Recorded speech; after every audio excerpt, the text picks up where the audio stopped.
Do you feel like you're checked out from your body or reality? Do you feel like you're checked out from this present self, your physical self, this physical reality, this physical life? And obviously we're working with some form of trauma here. And listen to me right now. You do not get to dictate how much you should be hurting based on what you think happened, okay? You do not get to decide for yourself, oh, this wasn't a big deal, I shouldn't be hurting this much. Oh no, that's not a big deal. You do not get to gaslight yourself. Do not gaslight yourself. Because the truth is, you don't actually know the impact of what you experience, because your body is very smart, because trauma can happen to you and your brain will naturally protect itself, so you will check yourself out at the moment. So even though you experience severe trauma at the moment, you won't even recognize that, because that's how you're protecting yourself. Your brain is protecting you from yourself, and therefore you don't even realize how traumatizing that situation was. But that does not mean that you did not experience that. Now, if you carry on this trauma for a long time, obviously it's going to have an impact on you. The energy spreads throughout your entire body. This can lead to other diseases like chronic illnesses. It can even develop autoimmune diseases, different disorders like mental health issues. And many clients that I've talked to,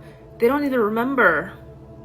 They don't even know what they're suffering from. They don't even remember why they're like this, because they're checked out from that memory. But because most of the time they're on medication, which it suppresses certain things in your brain, right? It inhibits certain activities in the brain. So it's going to further make you dissociate from that memory, the core memory that you might need to get in touch with in order for you to really feel that properly and embrace that and let it go. Now, don't get me wrong, I'm not saying get off the medication.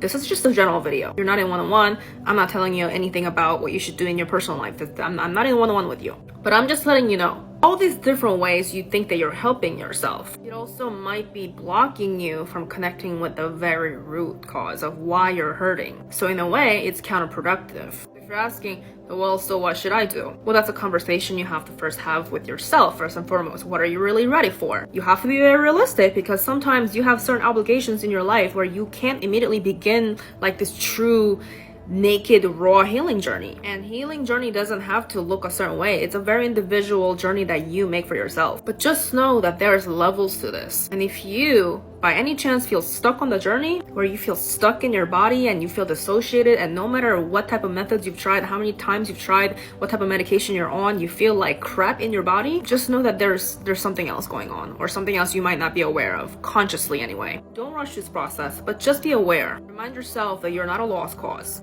but take one thing at a time.